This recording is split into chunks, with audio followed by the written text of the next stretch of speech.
que en este nuevo día puedas sentir el abrazo de Dios, que la presencia de Jesús sea tu dulce compañía. Una vez más, te invito para que podamos, al abrir su palabra, recibir de nuestro Padre mensaje celestial. Y conforme estamos analizando esta semana la historia de Pedro en relación a aquellos eventos finales que tuvieron que ver con el juicio de Jesús, su muerte y resurrección. Y en el contexto de estos acontecimientos estamos reflexionando en la negación de Pedro y su posterior restauración. Y en el tema anterior puntualmente vimos la negación de Pedro, cuando Jesús en aquella noche estaba siendo enjuiciado delante del sumo sacerdote Caifás, delante de algunos de los ancianos. Algunos de los que estaban en aquel lugar reconocieron a Pedro como uno de ellos, como uno de los seguidores de Cristo. Y en cada una de las veces que se lo identificó como tal, Pedro lo negó. Juró que no conocía a aquel hombre, a tal punto que echó maldiciones diciendo de que no conocía a Jesús. Y eso lo hizo 3 veces y enseguida cantó el gallo. Y este relato está en cada uno de los 4 evangelios, pero específicamente quiero compartirte lo que dice Lucas acerca de ese momento. Allí en el capítulo 22, en la última negación, en el versículo 60, Pedro le dijo: «Hombre, no sé lo que dices». Enseguida, mientras él todavía hablaba, el gallo cantó. Acerca de esta última negación, el Evangelio de Mateo dice que él maldijo, diciendo que no conocía a Jesús.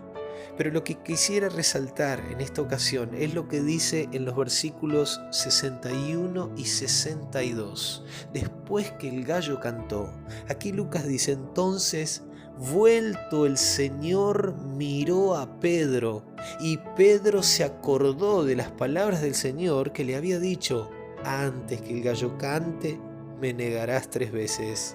Solamente Lucas dice que entre Pedro y Jesús cruzaron una mirada, mientras Jesús estaba siendo abofeteado, maltratado, acusado injustamente. Por otro lado, Pedro estaba entre las sombras tratando de ocultarse y negando a su maestro. Pero en algún momento, cuando el gallo cantó, después que Pedro 3 veces lo negó, se cruzaron en una mirada y Pedro pudo ver la mirada de Jesús. Seguramente que era una mirada de amor, una mirada de ternura, y en esa mirada de Jesús que pudo ver Pedro, pudo recordar las palabras que él le había dicho: «Pedro, me vas a negar 3 veces antes que el gallo cante». Y aquí es donde nosotros podemos ver cuánto nos conoce Jesús, y que en el momento que pasa lo que Jesús nos predice a través de su palabra, Él no obstante no está para mirarnos con condenación, sino que está para darnos una mirada de amor. A pesar de que Jesús estaba sufriendo en ese momento y lo hizo hasta la misma cruz, Jesús estaba dispuesto a decir: «Señor, perdónalos, porque no saben lo que hacen». Y Jesús sabía que Pedro lo iba a negar, pero Jesús también le había dicho que había rogado por él, para que en ese momento su fe no falte, su fe no se extinga a tal punto de que entre en la desesperación.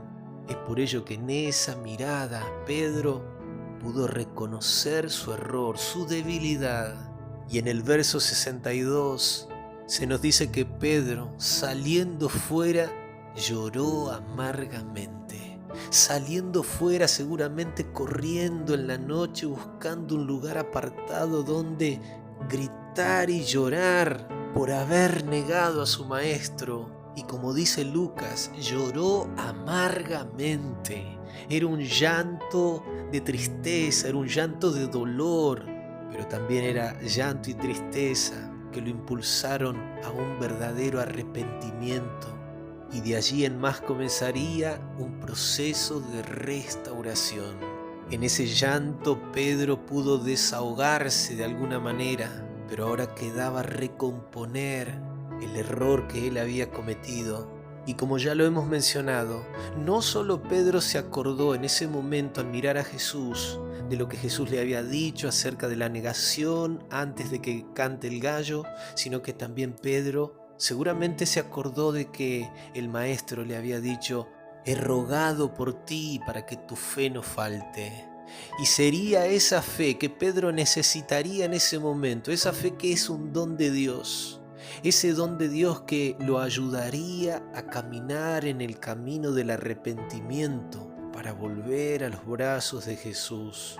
Es por ello, mi querido amigo, mi querido hermano, que si tú has negado a Jesús, si tú en este tiempo te sientes alejado de tu Maestro, de aquel que ha dado su vida para tu salvación, quiero decirte de que hay restauración cuando uno busca a Dios con arrepentimiento, con un arrepentimiento que solo Dios puede producir en nuestros corazones, un arrepentimiento que está generado por la tristeza por haber negado a nuestro Señor y no por tristeza a las consecuencias del pecado mismo. La tristeza por las consecuencias del pecado no es arrepentimiento, es remordimiento. Pero la tristeza que proviene de Dios produce verdadero arrepentimiento. Y así lo confirma el apóstol Pablo en la segunda carta a los Corintios capítulo 7, primera parte del versículo 10. Porque la tristeza que es según Dios produce arrepentimiento para salvación.